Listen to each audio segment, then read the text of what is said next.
Hello students and welcome back to channel Siraj Shaikh. आज NPO का lecture number 2 होगा जिसे हम कवर करेंगे नए पॉइंट्स ऑफ एनपीओ। तो स्टार्ट करेंगे आज का क्लास।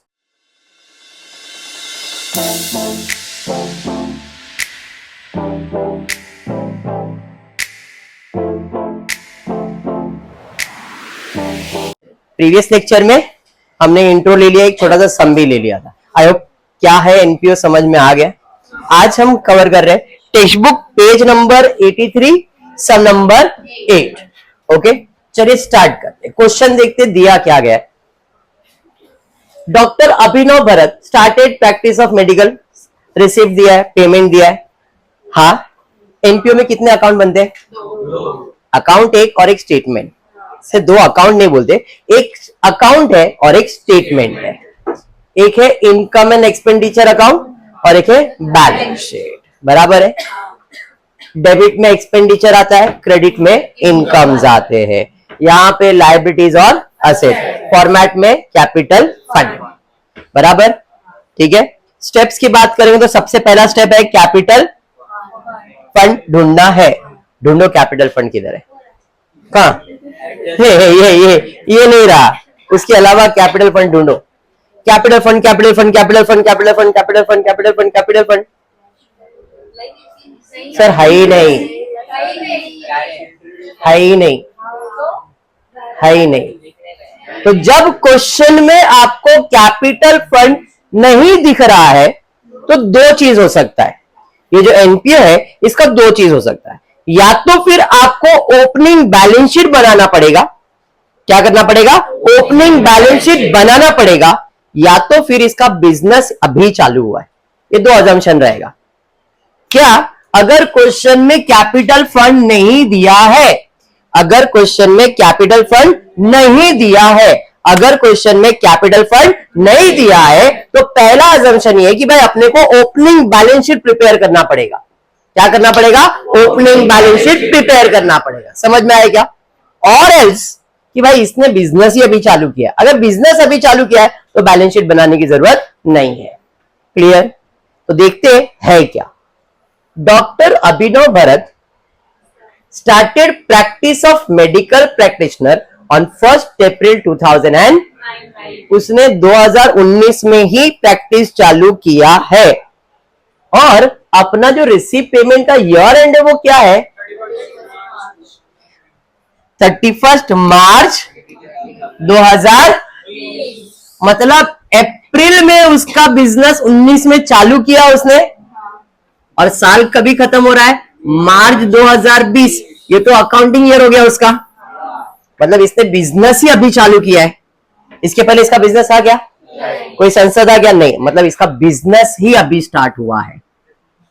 जब इसका बिजनेस ही अभी स्टार्ट हुआ है मतलब ओपनिंग बैलेंस शीट बना नहीं सकते हैं। क्लियर है? पक्का? अब जब बिजनेस स्टार्ट हुआ है तो 11th स्टैंडर्ड में थोड़ा सा पीछे जाता हूं। 11th स्टैंडर्ड में आता हूं।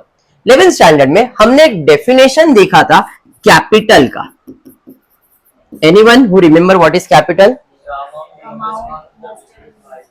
यस, मनी और money's worth invested by the businessman at the start of the business is said to be capital. Sir इतना हमको नहीं समझ में आता। एक एग्जांपल, ए बिजनेस ये ले पैसा चालू हो जा, ऐसा कुछ पढ़ाया था मैंने बिजनेस को 50,000 रुपया दिया, बोला चालू हो जा। अब बिजनेस अपने आप तो चालू नहीं होएगा।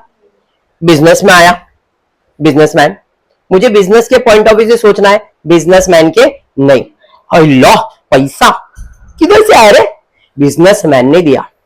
किसने दिया? बिजनेसमैन ने। अच्छा देख भाई, तेरा बिजनेस है, इसके लिए तेरा नाम नहीं लिख सकता हूं मैं, तो तेरे नाम की जगह पे दो ऑप्शन दे रहा हूं, या तो कैपिटल लिखूंगा या तो ड्राइंग लिखूंगा। अगर तू मुझे पैसा दे रहा है तो कैपिटल, और तू पैसा लेके जा रहा है तो ड्राइंग। हाँ या नहीं? तो बिजनेस को पैसा दे रहा है तो कैपिटल। हाँ या नहीं? तो इस क्वेश्चन में अगर आप ध्यान से देखोगे तो यहां पे टू कैश इंट्रोड्यूस, अभी कैश किसने इंट्रोड्यूस किया रहेगा? जिसका बिजनेस है उसी ने। तो उसने बिजनेस को कितना पैसा दिया? रिसिप्ट, मतलब पैसा आया। बिजनेस ने कितना पैसा आया? किसने दिया? बिजनेसमैन ने। तो उसको अपन बिजनेसमैन तो लिख नहीं सकते, तो अपन क्या लिखेंगे? और ये कैपिटल क्या है मेरा? Capital fund. समझ में आया? अरे समझा? तो इस क्वेश्चन में अगर आपको क्वेश्चन में कैपिटल फंड नहीं दिया है तो दो तरीके से कैपिटल फंड मिलेगा। या तो इसका बिजनेस स्टार्ट हुआ रहेगा, और अगर बिजनेस चालू हुआ है तो ऐसा कुछ इंट्रोडक्शन वगैरह कुछ दिया रहेगा। अगर बिजनेस चालू नहीं, पहले से बिजनेस है, तो हम एक ओपनिंग बैलेंस शीट प्रिपेयर करेंगे, और जैसे ही ओपनिंग बैलेंस शीट प्रिपेयर करेंगे अपना स्टेप नंबर 2 जो है ना, copy paste opening balance sheet, ये आ जाएगा। तो इसके लिए अभी तो ऐसा कुछ भी नहीं है, तो इस पे फोकस नहीं कर रहा हूं। अपने को कैपिटल फंड चाहिए था, कैपिटल फंड मिल गया। कितना है कैपिटल फंड? 25,000। समझा? ओनली वन इफेक्ट पहले ही बताया था मैंने। तो कैपिटल फंड का तो काम डन है। Clear? Clear? Step number 2 copy paste balance sheet नहीं करने वाले। स्टेप नंबर 3 है mark items of receipts and payment. देखो ये रिसिप्ट साइड है, ये पेमेंट साइड। मार्किंग करने का है कि वो किधर जाएगा, एक्सपेंस में जाएगा, इनकम में जाएगा, लायबिलिटीज में जाएगा कि एसेट में जाएगा। और उसके लिए मैंने पहले से लिख के रखा है, रिसिप्ट साइड पे जो मार्किंग होगा वो या तो आपका इनकम होगा या तो वो आपका रिसिप्ट का मतलब क्या? बिजनेस में पैसा आया है, जो पैसा आया है वो या तो मेरा इनकम है या तो मेरा सर लायबिलिटीज कैसे, वो एक बार एक्सप्लेन करो ना सर। लायबिलिटीज कैसे? मैं बैंक के पास गया गीता, और बैंक वाला है, बैंक लोन दे मुझे, तो लोन में बैंक ने मुझे क्या दिया रहेगा? पैसा ना। तो मेरे पास पैसा आया, लेकिन पैसा किस चीज का है? लोन का है। तो क्या ये मेरा इनकम है? मेरा क्या है? लायबिलिटीज। क्यों? तो पैसा वापस देने का ना बैंक को। तो जो भी आपको रिसिप्ट हुआ, जरूरी नहीं है कि वो आपका इनकम है, वो आपका क्या हो सकता है? समझ में आया क्या? हाँ। तो इसलिए अपना रिसिप्ट साइड पे कितने मार्किंग्स आएंगे? इनकम या तो जो पैसा आया है वो इनकम हो सकता है या तो लायबिलिटीज, और कुछ भी नहीं होगा। समझा? पेमेंट साइड पे जाओगे, पेमेंट कर रहे हो तो खर्चा ही होगा सर, तो पेमेंट साइड पे जाओगे तो खर्चा होगा। लेकिन अगर मैंने वो खर्चा कोई प्रॉपर्टी के लिए किया है तो मेरा क्या बन जाएगा?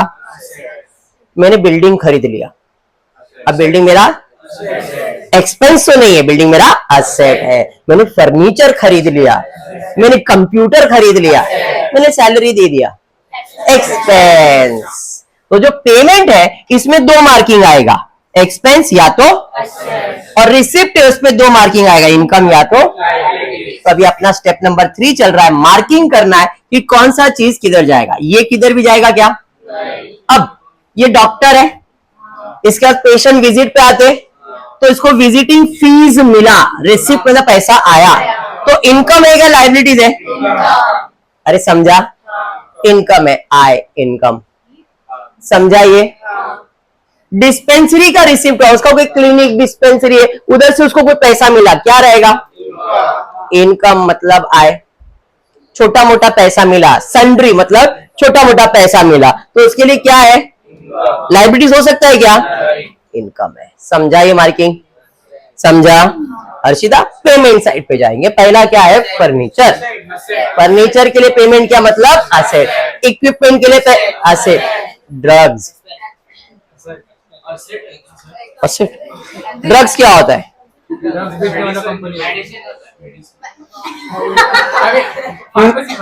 यस, यहाँ पे ड्रग्स का मतलब क्या है? मेडिसिन। नहीं सायरा, ड्रग्स मतलब मेडिसिन। Very good. तो मेडिसिन है मतलब खर्चा है ना, वो असर हो सकता है क्या? फार्मेसी के लिए मेडिसिन, तो मेडिसिन मतलब गुड्स हुआ ना उसका, मतलब उसके लिए क्या है? एक्सपेंस है। अरे समझा? उसका असर हो सकता है क्या? ये उसका प्रॉपर्टी है क्या? ये समझा? मतलब अपने एम्प्लॉय बीमार पड़ गया तो एम्प्लॉय थोड़ी है, ये डॉक्टर है बेटा, डॉक्टर समाज सेवा कर रहा है। कायू बेटा, कायू घर पे जगह है, लेके जा नाक को। यहां तक क्लियर? बताओ ड्रग्स कहां जाएगा? मैंने अभी बताया, एक एक्सपेंस या तो असेट होगा, तो अब ये मेरे लिए क्या है? एक्सपेंस। नेक्स्ट उसके बाद क्या है? Salary, rent, conveyance. क्या होता है सर ये कन्वेंस? एक तरह का ट्रांसपोर्टेशन। लेकिन उसमें मैंने बोला यार अभी क्या करूं, मैं एक काम कर, मेरा एक काम करता है क्या, रिक्शे का भाड़ा मैं देता हूँ, हाँ ठीक है सर कर देता हूँ, रिक्शे का भाड़ा दे रहे ना तो करता हूँ। अब ट्रांसपोर्टेशन दे रहा हूं मैं, लेकिन ये मेरा काम करने के लिए मैंने उसको कन्विंस किया तो मेरा काम कर रहा है, तो एक तरह का एक्सपेंस ही है मेरे लिए। और एक्सपेंस तो कहां जाएगा, एक्सपेंस में जाएगा और कहां जाएगा, बराबर है कि नहीं। Next, stationery, electric charges, general expense, journals, उसने कुछ खरीदा रहेगा, जर्नल्स, डॉक्टर है कोई बुक्स वगैरह खरीदा रहेगा जिसमें उसको कुछ लिखने का रहेगा, हाँ। अरे क्या बात है, ड्राइंग्स, ड्राइंग एक्सपेंस कैसे हो सकता है, ड्राइंग एक्सपेंस हो सकता है क्या। ड्राइंग का मतलब होता है कि बिजनेसमैन बिजनेस से पैसा निकाल रहा है, हाँ। अब वो असेट नहीं हो सकता है। सर आपने तो बोला था पेमेंट साइड पे एक्सपेंस या तो असेट ही आएगा, तो ये असेट ही होना चाहिए। मैं बोलूंगा ड्राइंग का मतलब होता है कि जब कोई बिजनेसमैन अपना पैसा बिजनेस से निकाल रहा है, पैसा निकाल रहा है, मतलब ये है कि जो भी तुमने कैपिटल दिया है उसमें से हम क्या करेंगे, माइनस करेंगे, क्या, ड्राइंग। समझ में आया। और लायबिलिटी मतलब क्रेडिट, क्रेडिट साइड पे माइनस किया मतलब असेट का मतलब डेबिट होता है ना, तो ये असेट पे नहीं जाएगा, ये कैपिटल फंड में से माइनस होगा।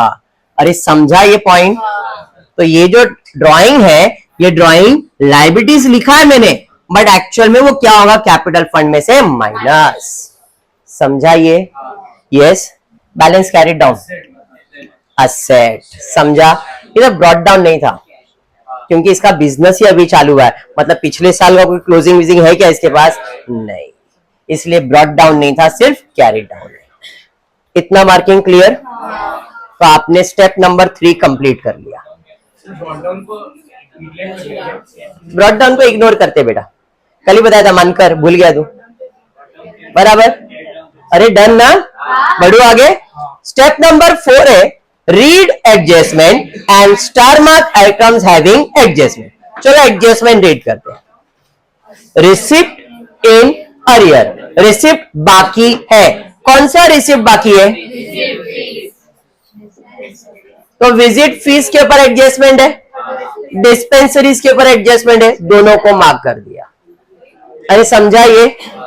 आगे आउटस्टैंडिंग एक्सपेंसेस, क्या क्या बाकी है,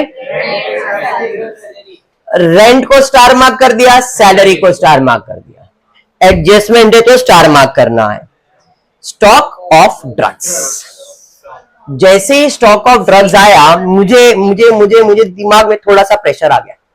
क्यों, क्योंकि सर कल ही आपने बताया था एनपीओ के अंदर गुड्स नहीं होता है, और स्टॉक का मतलब गुड्स, कल बताया था ना ये बात। फर्स्ट लेक्चर में मैंने बोला है एनपीओ में गुड्स नहीं होता है, इसलिए तो ट्रेडिंग अकाउंट नहीं बनता है, लेकिन स्टॉक का मतलब तो गुड्स है। तो मैं थोड़ा सा सोचा, स्टॉक ऑफ क्या दिया है, इसका मतलब ये तो डॉक्टर है, तो ये दवाइयां रखता रहेगा, तो दवाइयां रखता रहेगा। अब वो बेचने के लिए तो नहीं है, लोगों को देने के लिए, जिसका तबीयत खराब है उसको दवाई देगा, इसका मतलब वो दवाइयों का स्टॉक रख सकता है, हाँ या नहीं। तो एनपीओ में कभी कभी किसी भी एनपीओ का एक स्टॉक रहता है, लेकिन वो स्टॉक बेचने के लिए नहीं होता है, बेचने के लिए नहीं, उस संस्था का उस चीज में डील करता रहेगा वो लोग, इसलिए उन्होंने उस चीज का सामान या तो स्टॉक जमा करके रखा है। जैसे ये डॉक्टर है तो डॉक्टर दवाइयों का स्टॉक रखता है अपने पास। तो अगर एनपीओ में स्टॉक आ गया, अगर एनपीओ में स्टॉक आ गया तो आपका एक फॉर्मेट ऐड हो जाएगा। अब तक फॉर्मेट में क्या था, लेकिन अगर क्वेश्चन में किसी भी चीज का स्टॉक आ गया, किसी भी चीज का स्टॉक आया, जैसे यहां पे स्टॉक ऑफ ड्रग्स आया, किसी भी प्रिंटिंग एंड स्टेशनरी का स्टॉक आ गया, बुक्स का स्टॉक आ गया, किसी और भी चीज का अगर स्टॉक आ गया, एनपीओ में स्पेशली बोल रहा हूं मैं, और किसी भी चीज में नहीं, अगर एनपीओ में किसी भी चीज का स्टॉक ऐसा वर्ड दिख गया तो एक फॉर्मेट बनाने का एक्सपेंडिचर साइड पे, और ये फॉर्मेट है to opening stock add purchase less closing stock, to opening stock add purchase less closing stock, to opening stock add purchase less closing stock, to opening stock add purchase less closing stock, to opening stock add purchase less closing stock, to opening stock add purchase less closing stock. और जैसे ही closing stock लिखा मेरे को final account याद आया। Closing stock का तो दो इफेक्ट होता है, ट्रेडिंग अकाउंट पे क्रेडिट साइड, बैलेंस शीट पे असेट साइड पे भी लिख दो। स्टॉक ऑफ किस चीज का था ये? क्योंकि क्लोजिंग स्टॉक हमेशा किधर मिलता है? एडजस्टमेंट में, और एडजस्टमेंट का कितना इफेक्ट होता है? 2, तो इसलिए क्लोजिंग स्टॉक 2 बार लिखा है। अरे समझा? Format clear? हाँ या नहीं? वापस एक बार, एनपीओ में अगर किसी भी चीज का स्टॉक आएगा तो हम फॉर्मेट बनाएंगे। To opening stock add purchase less closing stock, to opening stock add purchase less closing stock, to opening stock add purchase less closing stock. और क्लोजिंग स्टॉक का 2 इफेक्ट कहां जाएगा? एक तो इधर लिख दिया और बैलेंस शीट असेट साइड पे डेबिट। समझ में आ गया? अरे हाँ, चलिए। बट अभी एडजस्टमेंट था किसके ऊपर? स्टॉक ऑफ तो भाई ड्रग्स है क्या अपने पास? मार्क कर दिया। समझ में आया क्या? अरे हाँ। नेक्स्ट, उसके बाद क्या एडजस्टमेंट है? Depreciation on furniture and equipment, 40% conveyance for domestic purpose, conveyance को मार्क कर दिया। स्टेप्स क्लियर हो गया? तो स्टेप नंबर 4 हो गया। स्टेप नंबर 5 क्या है? पोस्टिंग करने के लिए मार्किंग कर दिया है, पोस्टिंग करते हैं। रिसीव पेमेंट का पोस्टिंग करना और कुछ भी नहीं। ये आएगा क्या? उसके बाद कहा जाएगा? इनकम। भाई इनकम मतलब इधर है, इनकम साइड पे क्या लिखना है?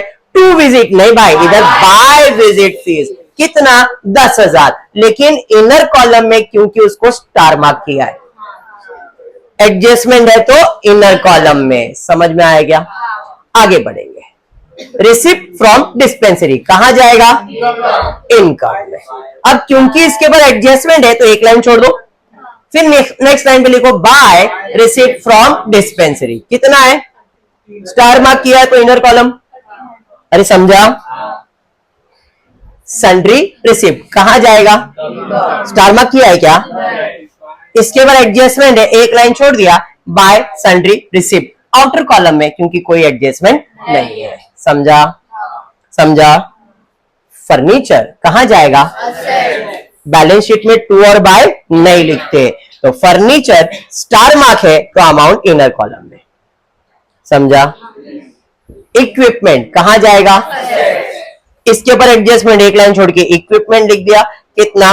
10,000। अरे समझा ये? उसके बाद ड्रग्स किधर जाएगा? एक्सपेंस।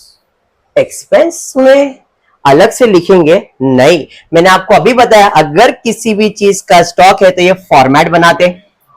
अब ये फॉर्मेट के अंदर 3 चीज है, opening stock, purchase, closing stock. Closing stock तो अपने को मालूम है किधर मिलेगा? ये जो स्टॉक दिया वो एडजस्टमेंट में ही है, वो कौन सा स्टॉक है? Closing stock. Opening balance sheet में मिलेगा। क्या बनाया ओपनिंग बैलेंस शीट? अब बचा परचेज, तो परचेज किधर मिलेगा? पेमेंट साइड पे। तो यहां पे जो पेमेंट साइड पे ड्रग्स दिख रहा है आपको, वो क्या है? Purchase of drugs. हमने पेमेंट किया किस चीज के लिए? ड्रग्स खरीदने के लिए। तो ये जो ड्रग्स है वो कहां जाएगा? परचेज के अंदर। समझा? तो opening stock opening balance sheet में, क्लोजिंग स्टॉक एडजस्टमेंट में, और जो परचेज है वो यहां पे दिया रहेगा। समझा? तो यहां पे बाय ड्रग्स कितना है? 7,000। तो इधर 2 ड्रग्स लिखने की जरूरत नहीं है, सीधा आपने परचेज लिखा है, यहां पे ऐड कर देना परचेज ऑफ ड्रग्स। कितना? 7,000। समझा? ये ओपनिंग स्टॉक किसका है? क्लोजिंग स्टॉक किसका है? समझ में आया? जिस चीज का स्टॉक होगा वो पूरा कंप्लीट लिखना है। ओपनिंग, जैसे यहां पे लिखा क्लोजिंग स्टॉक ऑफ ड्रग्स लिखा ना मैंने, वैसे ही opening stock of drugs, purchase of drugs, closing stock of drugs. अगर स्टेशनरी होता, opening stock of stationery, purchase of stationery, less closing stock of stationery, और क्लोजिंग स्टॉक का 2 effect. Understood? Opening balance sheet में मिलेगा, closing adjustment मिलेगा, और जो purchase है वो हमेशा पेमेंट साइड पे ही मिलेगा। क्लियर हुआ? सबको क्लियर हुआ? तो यहां पे परचेज ऑफ ड्रग्स समझ में आ गया, 7,000। फिर उसके बाद क्या है? कहां जाएगा? स्टार मार्क भी किया है। तो इसके नीचे सैलरी, इनर कॉलम में कितना 12,000, समझा ये माधवी। उसके बाद क्या है, रेंट, कहां जाएगा, अब क्योंकि इसके बाद एडजस्टमेंट एक लाइन छोड़ के, टू रेंट कितना 6,000, कन्वेयंस कितना 4,000, कहां जाएगा एक्सपेंस में, एक लाइन छोड़ के कन्वेयंस 4,000। उसके बाद स्टेशनरी कहां जाएगा एक्सपेंस, एक लाइन छोड़ के स्टेशनरी आउटर कॉलम में। इलेक्ट्रिसिटी एक्सपेंस में जाएगा आउटर कॉलम में, जर्नल आउटर कॉलम में। ड्राइंग्स कहां जाएगा, लायबिलिटी मतलब कैपिटल फंड में से माइनस, तो लेस ड्राइंग कितना 15,000। और ये बैलेंस कैरी डाउन कहां जाएगा, असेट में, तो असेट में cash in hand outer column. Posting समझा, इजी है, पक्का इजी है। पहला एडजस्टमेंट है रिसिप्ट इन अरियर। रिसिप्ट मतलब पैसा आया, पेमेंट मतलब पैसा गया। रिसिप्ट इन अरियर मतलब पैसा आने का बाकी है, अरियर मतलब बाकी है, अरियर मतलब बाकी है, बाकी है मतलब आउटस्टैंडिंग है, हाँ या नहीं। Outstanding add prepaid less, outstanding add prepaid less, outstanding add prepaid less. क्या आउटस्टैंडिंग है, विजिटिंग फीस डिस्पेंसरी, हाँ या नहीं। तो विजिटिंग फीस लिखा हुआ है इनकम साइड पे, बाकी है तो ऐड कर दूंगा, ऐड आउटस्टैंडिंग विजिटिंग फीस, कितना बाकी है 2,000। वैसे डिस्पेंसरी का भी बाकी है कितना 500, ऐड डिस्पेंसरी फीस 500। अब जैसे ही लिखा याद आया ये तो एडजस्टमेंट है, एवरी एडजस्टमेंट है वन डेबिट। ये कौन सा साइड है, क्या किया मैंने, ऐड करने से इफेक्ट सेम रहता है, क्रेडिट पे ऐड किया क्रेडिट, अब दूसरा इफेक्ट देने का डेबिट। अब सेम अकाउंट में तो आएगा नहीं, तो डेबिट मतलब असेट, है या नहीं। तो असेट साइड पे outstanding visiting fees, outstanding dispensary fees. अब असेट में क्यों लिखा उसका एक्सप्लेनेशन, इफेक्ट समझ में आ गया ना। अब एक्सप्लेनेशन दे रहा हूं। रिसिप्ट मतलब पैसा आने का बाकी है, आने का बाकी है, आने का बाकी तो मैंने उसमें ऐड कर दिया। अब आने का बाकी मतलब रिसीव होने वाला है ना, मिला है क्या, मिलने वाला है, मिलने वाला है, मिलने वाला है मतलब रिसीव होने वाला है। And anything receivable is my asset, anything receivable is my asset, इसलिए असेट साइड पे लिखा है। अरे समझा, इफेक्ट तो मैंने तुमको बताया, क्रेडिट पे ऐड किया क्रेडिट, दूसरा इफेक्ट डेबिट, डेबिट क्या है असेट, तो असेट में ही लिखने का, लेकिन कंसेप्ट क्या है समझा। चलिए सेम एडजस्टमेंट के लिए वापस एक बार जाएंगे, बट अब थोड़ा सा अलग। आउटस्टैंडिंग एक्सपेंसेस, आउटस्टैंडिंग मतलब बाकी है, एक्सपेंसेस बाकी है, तो एक्सपेंसेस देना होता है कि लेना होता है, एक्सपेंसेस देना होता है, मतलब एक्सपेंसेस देने का बाकी है। यहां पे पैसा मिलने का बाकी था, यहां पे पैसा देने का बाकी है, दोनों में फर्क समझ में, दोनों आउटस्टैंडिंग है, बट यहां पे इनकम मिलने का बाकी है, यहां पे एक्सपेंस देने का बाकी है, दोनों में फर्क समझा। मिलने का बाकी है रिसीवेबल है तो असेट, देने का बाकी है मतलब लायबिलिटीज, लायबिलिटीज के अंदर जाएगा, फर्क समझा। दोनों आउटस्टैंडिंग है, लेकिन दोनों में फर्क क्या है आउटस्टैंडिंग का समझ में आ रहा है। यहां पे आउटस्टैंडिंग मिलने का बाकी है, यहां पे आउटस्टैंडिंग देने का बाकी है। आउटस्टैंडिंग ऐड ये तो अपने को मालूम है किस चीज का आउटस्टैंडिंग है, रेंट और सैलरी। अपन ऐड करेंगे रेंट, ऐड करेंगे सैलरी, डेबिट साइड पे ऐड किया, अभी इसका दूसरा इफेक्ट कौन सा देने का, क्रेडिट। ये अकाउंट में तो आएगा नहीं, क्रेडिट मतलब क्या है, समझ में आ गया। अब क्यों, क्योंकि ये देने का बाकी है, anything payable is my liabilities. व्रत समझ में आ रहा है बेटा, नहीं नहीं आ रहा है, ठीक है, यहां तक क्लियर है सबको। बढ़ेंगे आगे नेक्स्ट, उसके बाद क्या है, depreciation on furniture at the rate 8%। नहीं रे बाबा, स्टॉक बाकी है ना, इधर स्किप करवा दिया, यहां तक clear. Stock of drugs was, अब ये जो स्टॉक है ये कौन सा स्टॉक है, और ज्यादा सोचना नहीं है, क्लोजिंग स्टॉक का इफेक्ट ऑलरेडी दिख के रखा है, क्लोजिंग स्टॉक क्लोजिंग स्टॉक। तो क्लोजिंग स्टॉक 1000, डेबिट पे माइनस किया तो कौन सा इफेक्ट, अभी दूसरा इफेक्ट देने का डेबिट, ये अकाउंट में तो आएगा नहीं, डेबिट मतलब असेट साइड पे क्लोजिंग स्टॉक। अरे समझा? हाँ, इधर लॉजिक एक ही दिमाग में रखो, क्या इधर डेबिट हुआ है तो इधर क्रेडिट, इधर क्रेडिट हुआ है तो इधर डेबिट ही करना है, सेम अकाउंट में इफेक्ट आने वाला नहीं है। डन है? चलिए आगे। डेप्रिशिएट फर्नीचर कितना परसेंट, इक्विपमेंट में कितना, तो भाई फर्नीचर पे 8% निकालो 640, इक्विपमेंट में कितना 500 रुपया डेप्रिसिएशन, कितना 500, बट दोनों तो एडजस्टमेंट है ना। असेट मतलब कौन सा साइड, डेबिट पे माइनस किया मतलब हो गया क्रेडिट। अब दूसरा इफेक्ट डेबिट, इसमें तो आएगा नहीं, डेबिट मतलब to depreciation on furniture, to depreciation on equipment. Asset का वैल्यू कम है, नुकसान है, नुकसान है मतलब लॉस है, और जो भी लॉस है एक्सपेंस साइड पे डेबिट में। लॉजिक समझा? फाइनल अकाउंट में सेम किया है, उधर प्रॉफिट एंड लॉस बोलते थे, इधर इनकम एंड एक्सपेंडिचर, उधर भी डेबिट इधर भी डेबिट, सेम एडजस्टमेंट। असेट का वैल्यू कम किया डेबिट साइड पे, असेट का वैल्यू कम किया, सेम वही करते। अरे हाँ ना, बाउंसर तो नहीं गया ना, ज्यादा फास्ट बोल दिया क्या? पक्का? चलो ठीक है, आगे बढ़ते हैं। और इंपॉर्टेंट एडजस्टमेंट ध्यान देना, 40% ऑफ कन्वेंस आर फॉर, इसे कहते हैं स्टूडेंट को कंफ्यूज करना, डोमेस्टिक पर्पस, हाई फंडा वर्ड, जो बचपन से सुनते आ रहे वो नहीं बोलेंगे। ये यूज सुना है ना, पर्सनल यूज मतलब क्या बात है, ये सुना है ना हमने। तो जब भी डोमेस्टिक यूज बोला है मतलब पर्सनल यूज, और पर्सनल यूज का मतलब, तो वो कह रहा है कि जो तुमने कन्वेंस का खर्चा किया है उसमें 40% पर्सनल यूज है, और पर्सनल यूज का मतलब क्या है, तो मतलब ये खर्चा जो है बिजनेस का नहीं है, इसमें 40% जो खर्चा है वो तुम्हारा पर्सनल खर्चा है, तो उसमें पर्सनल खर्चा निकाल देंगे हम। डोमेस्टिक पर्पस या तो ड्राइंग, इधर डोमेस्टिक वर्ड यूज किया इसलिए यहां पे डोमेस्टिक पर्पस यूज किया, बट एक्चुअल में ये क्या है, ड्राइंग्स। अरे समझा क्या? हाँ, कितना 40% मतलब 1600 एडजस्टमेंट है, डेबिट साइड पे माइनस किया, दूसरा इफेक्ट देने का है डेबिट, ये अकाउंट में आएगा क्या, असेट साइड पे क्या लिखोगे, ड्राइंग।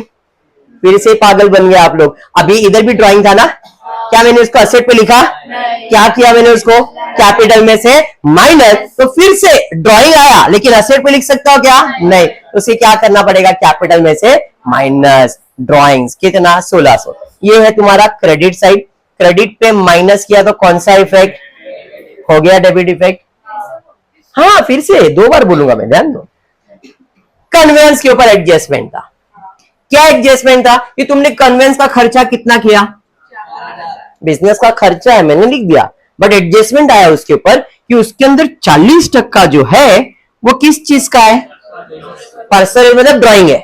तो क्या ये 4000 पूरा बिजनेस का है, नहीं, इसमें 1600 रुपया पर्सनल यूज है, ड्राइंग है, तो इसमें से 1600 रुपए निकाल दिया, डेबिट साइड पे माइनस किया, मतलब तो ये हो गया क्रेडिट इफेक्ट। अब डेबिट इफेक्ट देने का, डेबिट इफेक्ट मतलब असेट में जाएगा। अरे हाँ ना, इधर क्रेडिट, दूसरा इफेक्ट डेबिट, मतलब इधर ही लिखना है ड्राइंग, कितना 1600 रुपए, बट ड्राइंग में इधर लिख नहीं सकता हूं, इधर भी तो ड्राइंग था और इधर भी असेट जाने वाला था, लेकिन क्या मैंने असेट में लिखा, उसको मैंने क्या लिखा, मतलब इधर जो ड्राइंग आने वाला वो आप असेट पे ड्राइंग लिख ही नहीं सकते, तो ड्राइंग किधर लिखोगे, इसमें से लायबिलिटीज में से माइनस। लायबिलिटी कौन सा साइड होता है, क्रेडिट, क्रेडिट पे माइनस किया मतलब कौन सा इफेक्ट, इधर डेबिट इफेक्ट और इधर क्रेडिट इफेक्ट, हो गया 2 इफेक्ट। अरे समझा अभी? हाँ, तो ड्राइंग का इफेक्ट जब भी आएगा वो असेट पे नहीं जाएगा, ड्राइंग असेट में कभी नहीं जाएगा, ड्राइंग हमेशा कैपिटल फंड में से माइनस होगा। क्लियर? अभी खत्म हो गया सब, क्लोजिंग करते फटाफट से, क्योंकि ओपनिंग बैलेंस शीट नहीं है। ओपनिंग बैलेंस शीट है क्या, अभी बिजनेस चालू किया, मतलब मेरा बिजनेस इसी साल चालू हुआ, तो मेरे पास कोई फॉर्मेट, मैंने बताया ना ये फॉर्मेट है, इसका बिजनेस अभी चालू है, अगर किसका बिजनेस पहले से चलता आएगा तो उसका ओपनिंग स्टॉक रह सकता है ना, इसलिए पहले से वो फॉर्मेट बना के रखने का। तो opening stock add purchase less closing, अभी है नहीं तो उसको डैश कर दिया। 7,000 में 1,000 माइनस होगा तो कितना आएगा 6,000। 12,000 में 1,000 ऐड होगा 13,000। 6,000 में 500 ऐड होगा 6,500। 4,000 में 1,600 माइनस होगा 2,400। 10 में 2,000 ऐड होगा 12,000। 30 में 500 ऐड होगा 30,500। कौन सा साइड ज्यादा लग रहा है? देखो ये वाला कॉलम का टोटल देखने का, इनर कॉलम का नहीं देखने का। कौन सा टोटल ज्यादा है? वही साइड ज्यादा लग रहा है। 42, 47,500 दिख रहा है मेरे को, तो उधर का टोटल लिख लिया, वही टोटल डेबिट साइड के कॉलम में लिखा। अब माइनस करने का है। 0 0 0 0 0 0 0 बराबर 0 0 0 0 0 0 4 0। ऊपर क्या है और नीचे क्या चाहिए? लाइन के नीचे 0 चाहिए। 4 में कितना ऐड करूंगा तो 0। 6 ऐड करने से कितना आएगा? तो ऊपर 4 है, उसमें और 6 ऐड करूंगा तो 10 हो जाएगा। 10 का 0 इधर, 1 और 0 0 5 6 और 4 10 और 5 15 और 5 20 और 6 26 और 5 ऊपर 31 टोटल आया है और नीचे चाहिए 5 चाहिए ना। तो 4 ऐड करने से 35 आएगा, तो ऊपर 4 ऐड करूंगा तो 35 आएगा। 5 इधर लिख देता हूं और 3 ऊपर। 3 और 6 9 और 3 12 12 और 6 18 और 2 20 और 5 तो ऊपर 25 है और नीचे क्या चाहिए? 2 ऐड करने से 27 आएगा। 2 ऐड करने से 27 आएगा। 7 इधर 2 और 1 ऊपर 3 और नीचे 4 चाहिए तो 1 12,400। समझ में आ गया? तो इधर आंसर आएगा 12,460। अब ये सरप्लस क्यों? बिकॉज इनकम का टोटल ज्यादा था, एक्सपेंस का टोटल कम है। जब इनकम ज्यादा है एक्सपेंस कम है तो प्रॉफिट नहीं बोल के उसको क्या बोलते हैं? सरप्लस। समझ में आया? अब यहां पे डेबिट में आया सरप्लस। अब सरप्लस जब भी आएगा तो कैपिटल में क्या करने का? ऐड करने का। Add surplus 12,460। समझा ये? चलिए 25 में 15 जाएगा तो 10,000। 10,000 में 1,600 माइनस करोगे 8,400। 8 में 12 ऐड करोगे 20 और 400 तो 20,860 हो जाएगा। बाकी तो आउटर कॉलम में माइनस करेंगे, इधर 360 माइनस करेंगे 9,500। इधर का टोटल देखो सेम। क्लियर है? टोटल समझा? इस सम में पॉइंट टू रिमेंबर क्या क्या है, कलेक्शन रखना। इस सम में पहला था कैश इंट्रोडक्शन। अगर बिजनेस में कैपिटल फंड नहीं दिया है तो cash introduction is your capital fund. कभी कभी ओपनिंग बैलेंस शीट भी नहीं दिया रहेगा, कभी कभी बिजनेस पहले से चालू रहेगा और ओपनिंग इंफॉर्मेशन भी नहीं रहेगा। ऐसे सिचुएशन में कैपिटल फंड को 0 कर देने का, क्योंकि तुमने हमको बोला ही नहीं, हम क्या लिखेंगे? 0। ऐसा कभी होगा कि भाई ओपनिंग बैलेंस शीट भी नहीं बोला है और बिजनेस भी पहले से ही चालू है, अभी चालू नहीं हुआ है, कोई कैश इंट्रोडक्शन भी नहीं दिया है, मतलब इसके बिजनेस का कैपिटल फंड क्या है? 0 है। ऐसा भी सम आ सकता है। ठीक है, तो ऐसा जरूरी नहीं कि कैपिटल फंड हर सम में मिले, कभी कभी नहीं मिलता है तो आप कैपिटल फंड को 0 कर सकते हो। डन है? कैपिटल फंड मिलने के बाद सब मार्किंग करोगे। मार्किंग करते समय इधर एक नया चीज मैंने आपको बताया था, वो है स्टॉक ऑफ ड्रग्स। तो point two remember, cash introduce, stock of drugs. उसके अलावा आउटस्टैंडिंग के 2 टाइप बताया। आउटस्टैंडिंग इनकम भी है, आउटस्टैंडिंग एक्सपेंस भी है। इनकम मिलता है इसलिए असेट, एक्सपेंस पे करते हैं इसलिए लायबिलिटीज। तो आउटस्टैंडिंग का कंसेप्ट सेम प्रीपेड का भी कंसेप्ट है। समझा? फिर एक पॉइंट था डोमेस्टिक पर्पस यानी कि ड्राइंग, और ड्राइंग कभी असेट पे नहीं जाएगा, कैपिटल फंड में से माइनस होगा। ये सारे पॉइंट्स इस सम के अंदर पॉइंट टू बी नोटेड थे। ड्राइंग का point, domestic purpose, stock of drugs, cash introduce. ठीक है, बाकी सम्स ऐसे ही आएंगे, एक पेज के ऊपर आराम से सम सॉल्व हो जाता है, फुल हार्ड एंड फास्ट नहीं है कॉलम्स। डन? पक्का? तो फिर आज के लिए इतना ही करते हो। वीडियो पसंद आए तो प्लीज वीडियो को लाइक कर देना, फ्रेंड्स ग्रुप में शेयर करना, चैनल को सब्सक्राइब करना। Thank you for watching the video.